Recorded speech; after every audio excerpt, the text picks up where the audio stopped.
Welcome to MKR। मेरा नाम है मनदीप। आज की इस वीडियो में करेंगे क्लास 9th के सब्जेक्ट मैथ से एक्सरसाइज 1.2। एक्सरसाइज 1.2 में टोटल 4 क्वेश्चन हैं। एक एक करके सभी क्वेश्चंस को इसी वीडियो में सोल्व करेंगे। एक्सरसाइज से पहले अगर आपने इस चैप्टर के इंट्रोडक्शन यानी कि ये वाली वीडियो नहीं देखी है तो जरूर देख लेना। इस वीडियो में एक्सरसाइज को सोल्व करने के लिए जो भी इंपॉर्टेंट कॉन्सेप्ट है, फॉर्मूले हैं, सभी को एक्सप्लेन किया गया है डिटेल में। इंट्रोडक्शन वाली जो भी ये वीडियो है इसका लिंक आपको डिस्क्रिप्शन बॉक्स में प्रोवाइड किया गया है। सो एक्सरसाइज 1.2 को शुरू कर लेते हैं नेक्स्ट पेज से।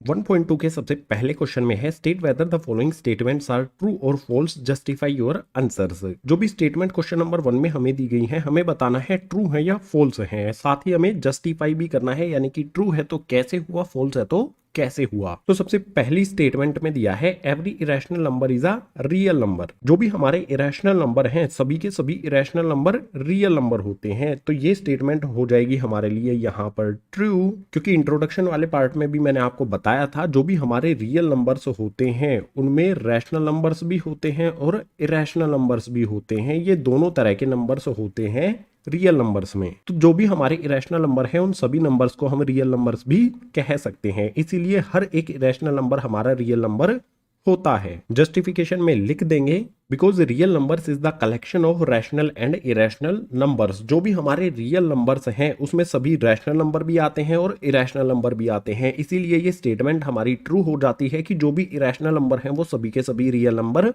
होंगे। इसके बाद सेकंड वाले में दिया है every point on the number line is of the form root M where M is a natural number. जो भी हमारी नंबर लाइन होती है उसका हर एक पॉइंट रूट एम की फॉर्म में होता है और एम हमारा नेचुरल नंबर है। तो ये वाली स्टेटमेंट हो जाएगी हमारी फॉल्स।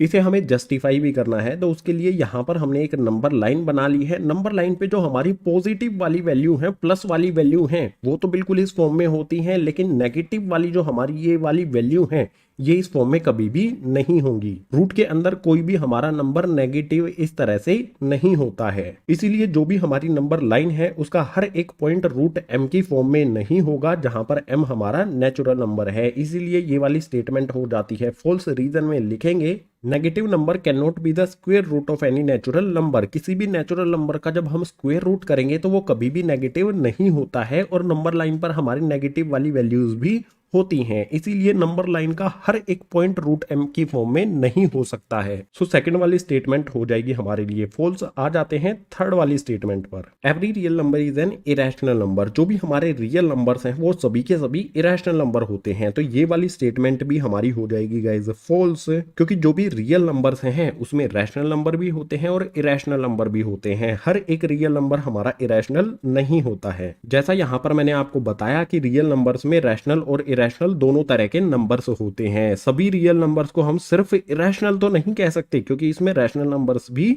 होते हैं। सो ये स्टेटमेंट फॉल्स हो जाएगी और इसकी जस्टिफिकेशन लिखेंगे because real numbers can be rational also. जो भी हमारे रियल नंबर्स हैं वो सभी के सभी इरेशनल नहीं होंगे, उनमें कुछ रैशनल नंबर्स भी होते हैं। इसीलिए थर्ड वाली स्टेटमेंट हो जाती है फॉल्स। जो भी क्वेश्चन नंबर 1 में हमें 3 स्टेटमेंट दी गई थी तीनों के लिए हमने ट्रू फॉल्स बता दिए हैं और जस्टिफाई भी कर दिया है। तो क्वेश्चन नंबर 1 हो जाता है कंप्लीट। क्वेश्चन नंबर 2 के लिए मूव करते हैं नेक्स्ट पेज पर।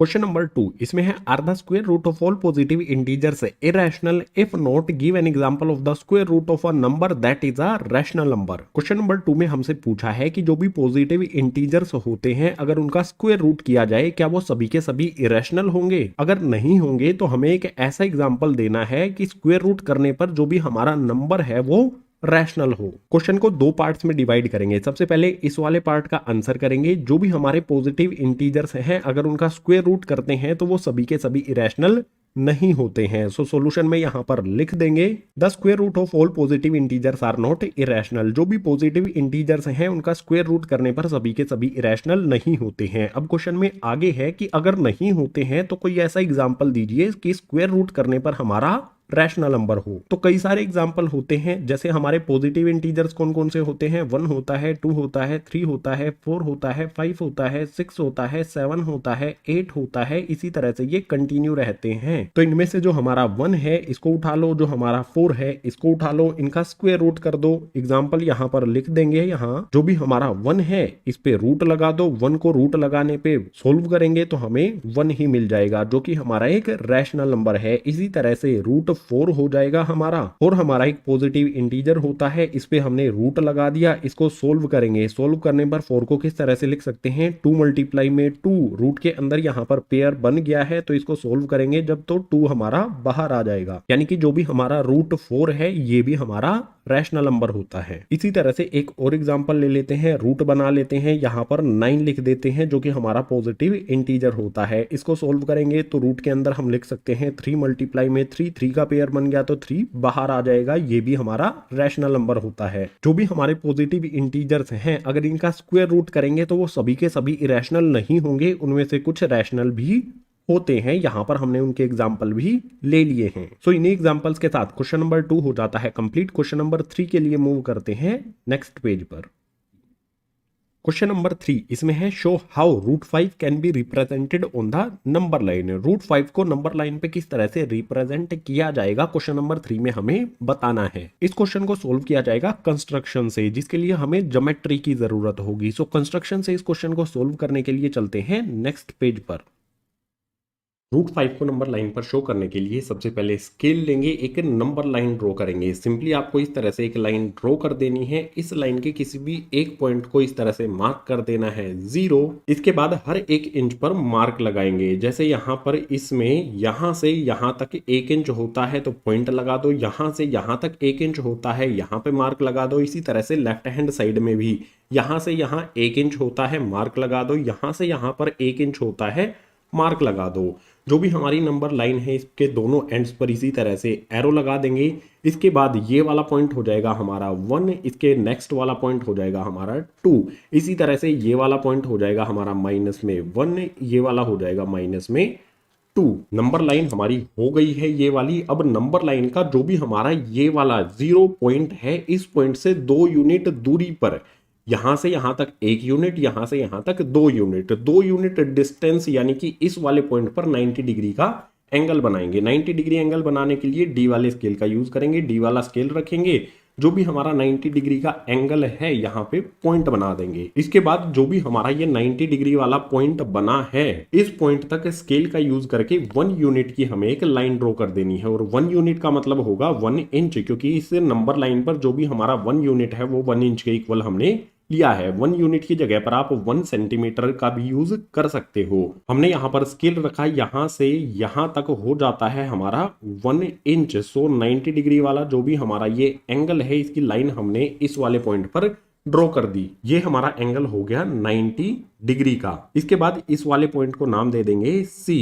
अब जो भी हमारा ये पॉइंट O या फिर कह सकते हैं 0 है और ये वाला पॉइंट C है, इनको एक सीधी लाइन में ज्वाइन कर देंगे। सो स्केल यहाँ पे रखूंगा मैं, O और C को हमें एक सीधी लाइन में ज्वाइन करना है। स्केल रखा, सिंपली O से C तक एक लाइन मैंने यहाँ पर ड्रॉ कर दी। जो भी हमारा O से C तक है, इसकी लंबाई होगी गाइज √5। लेकिन ये √5 इस नंबर लाइन पर नहीं है, नंबर लाइन से ऊपर की तरफ है। इसको नंबर लाइन पर लाने के लिए यूज करेंगे हम कंपास का। कंपास को हम 0 वाले पॉइंट पर रखेंगे और ओपन कर लेंगे इसे C वाले पॉइंट तक। C वाले पॉइंट पे इसे रखेंगे और एक आर्क लगा देंगे नंबर लाइन की तरफ, या जो यहाँ पर जहां पर भी ये नंबर लाइन को टच करेगी, इस पॉइंट को नाम दे देते हैं D। जो भी हमारा O से D तक है, इसकी लंबाई हो जाएगी हमारी √5।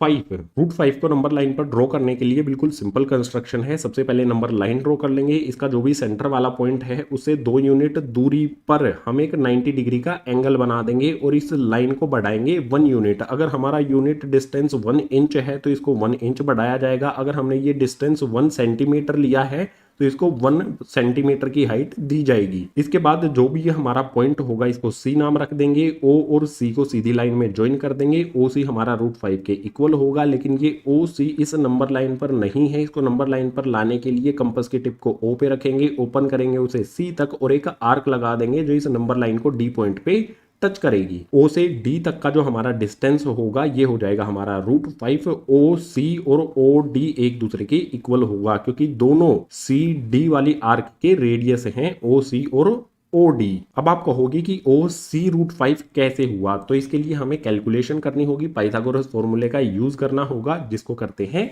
नेक्स्ट पेज पर। रूट 5 को नंबर लाइन पे किस तरह से रिप्रेजेंट करना है ये हमने समझ लिया है। अब जो भी हमारा OC है ये रूट 5 कैसे हुआ ये भी तो हमें समझना पड़ेगा। सो इसको समझने के लिए यूज करेंगे पाइथागोरस थ्योरम का। पाइथागोरस थ्योरम में होता क्या है, जो भी हमारा हाइपोटेनियस है अगर हम उसका स्क्वायर करेंगे तो वो इक्वल होता है बेस के स्क्वायर प्लस में परपेंडिकुलर स्क्वायर के। इस फॉर्मूले के बारे में आपको चैप्टर के इंट्रोडक्शन में बताया गया है। अगर आपको कोई कंफ्यूजन है किसी भी फॉर्मूले और कॉन्सेप्ट से रिलेटेड तो चैप्टर का इंट्रोडक्शन देख लो, सभी के सभी कॉन्सेप्ट डिटेल में एक्सप्लेन किए गए हैं। इंट्रोडक्शन वाली वीडियो का लिंक आपको नीचे डिस्क्रिप्शन बॉक्स में दिया गया है। इस फॉर्मूले को अप्लाई किया जाता है राइट एंगल्ड ट्राइंगल पर। सो जो भी हमारा ये ट्राइंगल बना है ये राइट एंगल्ड ट्राइंगल है। इसमें सबसे पहले बात करेंगे बेस की। ये हमारा 0 वाला पॉइंट है, ये हमारा 2 वाला पॉइंट है जहां पर 90 डिग्री का एंगल बनाया है, तो ये हमारा बी से बेस हो जाएगा। उसके बाद इस ट्राइंगल में जो वर्टिकल लाइन हमने ड्रॉ की है यानी कि इसकी हाइट, इसको कहा जाता है परपेंडिकुलर। तो ये हो जाएगा हमारा यहां पर पी, जो हमारी ये वाली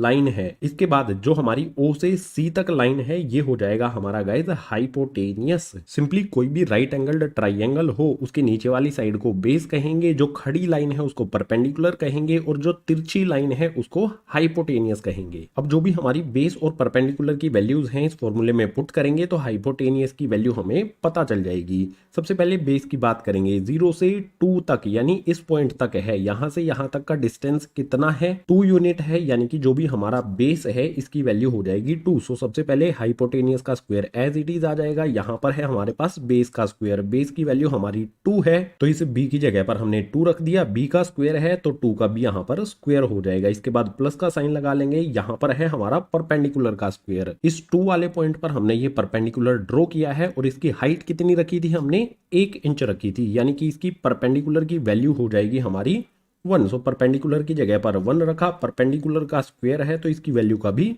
स्क्वायर हो जाएगा। वैल्यूज हमने पुट कर दी हैं बेस और परपेंडिकुलर की, तो अब इसको सोल्व कर लेंगे। सोल्व करने के लिए सिंपली हाइपोटेनियस का स्क्वायर एज इट इज रहेगा इक्वल्स टू में यहाँ पर आ जाएगा हमारा 2 का स्क्वायर। 2 के स्क्वायर का मतलब होता है 2 मल्टीप्लाई में 2 जो इक्वल होता है 4 के। सो इस 2 स्क्वायर को सोल्व करने पर हमें मिल जाएगा 4। इसके बाद प्लस का साइन लगा लेंगे। 1 का स्क्वायर, 1 के स्क्वायर का मतलब होगा 1 मल्टीप्लाई में 1 जो इक्वल होगा 1 के। इस 1 के स्क्वायर को सोल्व करने पर हमें 1 मिल जाएगा। आगे इसको सोल्व करने पर hypotenuse square as it is रहेगा। यहां पर हमारा 4 + 1 है, ये हो जाएगा हमारा 5। हाइपोटेनियस स्क्वायर की वैल्यू 5 आ गई, लेकिन हमें तो हाइपोटेनियस की वैल्यू चाहिए। हाइपोटेनियस की वैल्यू फाइंड करने के लिए इस स्क्वायर को हटाना पड़ेगा और स्क्वायर हटाने का सबसे आसान तरीका होता है रूट लगा दो। अगर हमने इस तरफ रूट लगाया है तो यहां पर भी रूट लगाना होगा। सो 5 पे भी रूट लगा देंगे। इंट्रोडक्शन वाले पार्ट में आपको बताया था कि स्क्वायर जो भी होता है उससे रूट कैंसिल हो जाता है। सो इस स्क्वायर से रूट कैंसिल कर देंगे। बचा क्या हमारे पास यहाँ पर हाइपोटेनियस यानी कि h इक्वल्स का साइन लगा लेंगे। यहाँ पर हमारा √5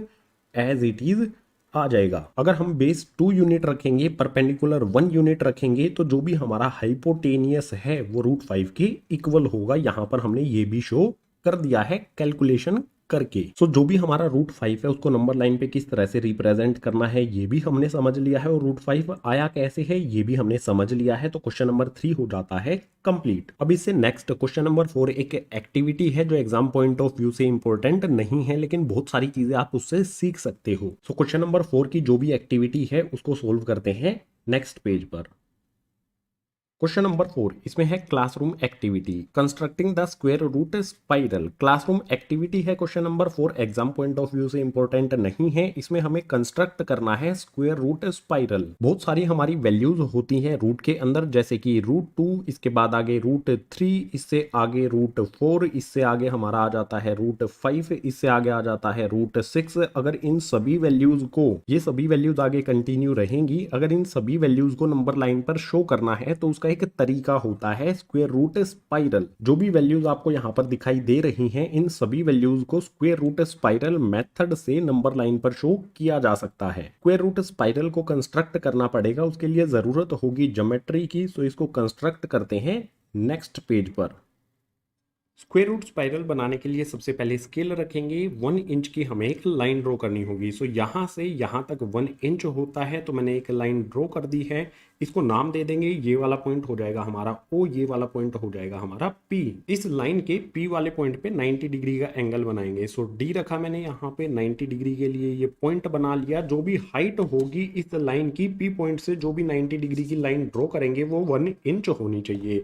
सो स्केल रखेंगे, यहाँ पर मैंने स्केल रखा, 90 डिग्री वाले पॉइंट से मैच किया और इसे 1 इंच तक हाइट दे दी। जो भी हमारा ये वाला पॉइंट होगा इसको नाम दे देंगे P1। अब O से P1 को एक सीधी लाइन में ज्वाइन कर देंगे। सो स्केल रखेंगे यहाँ पर, उसके बाद इन पॉइंट्स को ज्वाइन कर देंगे कि सीधी लाइन में इस तरह से। जो भी हमारी ये लाइन आएगी ये होगी √2 के इक्वल। एक साइड में लिख लेते हैं, O P1 इक्वल होगा हमारा √2 के। ये हमारा 1 यूनिट है, ये हमारा 1 यूनिट है, तो ये हो गया हमारा √2। इसके बाद जो भी हमारा ये P1 पॉइंट है, इस वाले पॉइंट पर 90 डिग्री का एंगल बनाएंगे। सो D वाला स्केल रखा मैंने, 90 डिग्री का एंगल मुझे इस वाली लाइन पर बनाना है। सो यहाँ पर मैंने इस स्केल को रखा, P1 वाले पॉइंट पर रखा और 90 डिग्री के लिए पॉइंट बना दिया। अब जो भी मुझे एंगल बनाना है उसके लिए फिर से मुझे हाइट रखनी है 1 इंच। सो स्केल रखेंगे यहाँ पे, जो भी हमारा ये वाला पॉइंट है 90 डिग्री वाला, इसको मैच करेंगे और 1 इंच तक यहाँ पर हाइट हम बना देंगे। यहां से लेके यहां तक 1 इंच होता है। सो लाइन हमने ड्रॉ कर दी है। ये वाला पॉइंट हो जाएगा हमारा P2। O से P2 को एक सीधी लाइन में ज्वाइन कर देंगे। सो स्केल रखेंगे, यहाँ पर इनको मैच करेंगे, स्केल को रख के सीधी लाइन में ज्वाइन कर देंगे। जो भी हमारा OP2 है ये हो जाएगा हमारा √3 के इक्वल। इसी तरह से इस क्वेश्चन को आगे कंटिन्यू करेंगे। P2 वाले पॉइंट पर जो भी हमारी ये लाइन है, इसके इस वाले पॉइंट पर 90 डिग्री का एंगल बनाएंगे। सो D वाला स्केल रखेंगे, D वाला स्केल रखने के बाद 90 डिग्री के लिए जो भी हमारा एंगल है इसके लिए पॉइंट बना देंगे और फिर से इसकी हाइट जो रखेंगे वो 1 इंच होनी चाहिए। स्केल को रख लेंगे, पॉइंट से मैच कर लेंगे और जो भी हमारी लाइन होगी उसकी हाइट 1 इंच कर देंगे। यहाँ पर 90 डिग्री वाले पॉइंट से मैच किया, यहाँ से यहाँ तक हमने लाइन ड्रॉ कर दी। 90 डिग्री के लिए 1 इंच इसकी हाइट रख दी। ये वाला पॉइंट हो जाएगा हमारा यहाँ पर P3 से O को ज्वाइन कर देंगे एक सीधी लाइन में। सो स्केल रखेंगे, जो भी हमारा P3 पॉइंट है इससे O वाले पॉइंट को ज्वाइन कर देंगे। O से P3 ये हो जाएगा हमारा, गाइज यहाँ पर लिख लेता हूँ, OP3 ये इक्वल होगा हमारा √4 के। जैसे हमने अभी तक किया है इसी तरह से इसको आगे कंटिन्यू करते रहेंगे। सो यहाँ पर हमारा P3 वाला पॉइंट है, इस पे D को रखेंगे और 90 डिग्री एंगल के लिए पॉइंट बना लेंगे। यहाँ पर होता है 90 डिग्री एंगल का पॉइंट। अब जो भी इसकी हाइट होगी यहाँ से 90 डिग्री की तरफ वो 1 इंच होनी चाहिए। सो स्केल मैंने रखा, जो भी हमारा 90 डिग्री वाला पॉइंट है उसको मैच किया और इसकी हाइट हमने बना दी 1 इंच यानी कि 1 यूनिट। अब फिर से यहाँ पर क्या करेंगे, ये वाला पॉइंट हो जाएगा हमारा P4। O से P4 को ज्वाइन कर देंगे एक स्ट्रेट लाइन में। बिल्कुल सिंपल तरीका है। इसी तरह से इसको आगे फिर से कंटिन्यू करेंगे। जो भी हमारा OP4 है ये इक्वल होगा √5 के। इसके आगे जो भी हमारा ये P4 वाला पॉइंट है यहाँ पर रखेंगे अपना D वाला स्केल। 90 डिग्री के लिए एंगल बनाना है। सो 90 डिग्री वाला पॉइंट हमने लगा दिया और फिर से हम वही करेंगे। P4 वाले पॉइंट से 1 इंच इस डायरेक्शन में 90 डिग्री के एंगल की तरफ हम लाइन लगाएंगे। सो यहाँ पर मैच करेंगे। 1 इंच होता है हमारा यहाँ से यहाँ तक। सो यहाँ पे मैंने रखा पेन और 1 इंच इस लाइन को बढ़ा दिया। ये वाला पॉइंट हो जाएगा हमारा P5 से अब O को ज्वाइन कर देंगे। यहाँ पे स्केल रखा, सीधी लाइन में ज्वाइन कर दिया। इसी तरह से आगे आप कंटिन्यू करते रहें। मैं इसको फास्ट फॉरवर्ड आपके लिए बना के दिखा देता हूँ फटाफट से सारी चीजें।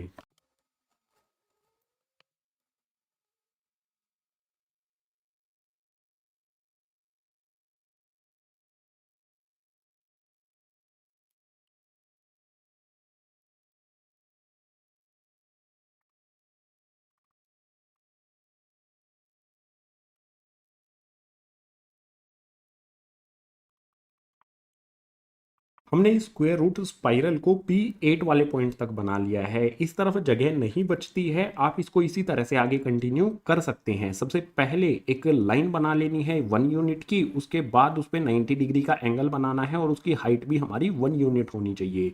जो भी हमें मिलेगा वो √2 के इक्वल होगा। जो भी √2 वाली लाइन है उस पर 90 डिग्री का एंगल बना के हाइट 1 यूनिट रखेंगे तो हमें लाइन मिलेगी √3 की। √3 वाली लाइन पे एक परपेंडिकुलर ड्रॉ करेंगे, यानी कि 90 डिग्री एंगल वाली एक लाइन ड्रॉ करेंगे जिसकी हाइट होगी 1 यूनिट। तो इससे आगे वाली लाइन √4 के इक्वल हो जाएगी। इसी तरह से इसको आगे कंटिन्यू करेंगे तो हमारी वैल्यूज मिल जाएंगी। ये हमारा हो जाएगा गाइज √2, इससे आगे वाला हो जाएगा हमारा √3, इससे आगे वाला हो जाएगा हमारा √4, इससे आगे हो जाएगा हमारा √5, इससे आगे हो जाएगा हमारा √6, इससे आगे हो जाएगा हमारा √7, इससे आगे वाली हो जाएगी हमारी √8 और ये हो जाएगी हमारी √9। इसी तरह से आगे आप कंटिन्यू करेंगे, यहाँ पर 90 डिग्री का एंगल बना के एक परपेंडिकुलर ड्रॉ करेंगे, ओ से ज्वाइन कर देंगे तो √10 हमें मिल जाएगा। बहुत सारी वैल्यूज स्क्वायर रूट स्पाइरल से हमें मिल जाएंगी। और सबसे जरूरी पॉइंट आपको ध्यान रखना है कि ये एक एक्टिविटी है। ये सिंपल सी एक्टिविटी क्वेश्चन नंबर 4 में हमें करनी थी। हमने यहाँ पर इसको ड्रॉ कर लिया है, कंस्ट्रक्ट कर लिया है, तो क्वेश्चन नंबर 4 हो जाता है कंप्लीट। इसी क्वेश्चन नंबर 4 के साथ एक्सरसाइज 1.2 हो जाती है कंप्लीट। उम्मीद करूंगा सभी के सभी क्वेश्चन आपको समझ आए होंगे। अगर आए हैं तो वीडियो को लाइक कर दो, अपने क्लासमेट्स के साथ शेयर कर दो और जितने भी नए स्टूडेंट्स हैं चैनल को सब्सक्राइब कर लो। क्लास 9 से रिलेटेड जो भी एजुकेशनल कंटेंट है इसी तरह से चैनल पर लेकर आता रहूंगा। इसके अलावा इस चैप्टर की जो भी अदर एक्सरसाइजेज यानी कि ये सारी की सारी हैं, इन सभी की अलग अलग वीडियोस बनाई गई हैं और सभी वीडियोस के लिंक आपको नीचे डिस्क्रिप्शन बॉक्स में प्रोवाइड किए गए हैं। सभी वीडियोस को देख लेना और सभी क्वेश्चंस को समझ लेना। मिलता हूं आपसे इसी तरह की नेक्स्ट एजुकेशनल वीडियो में।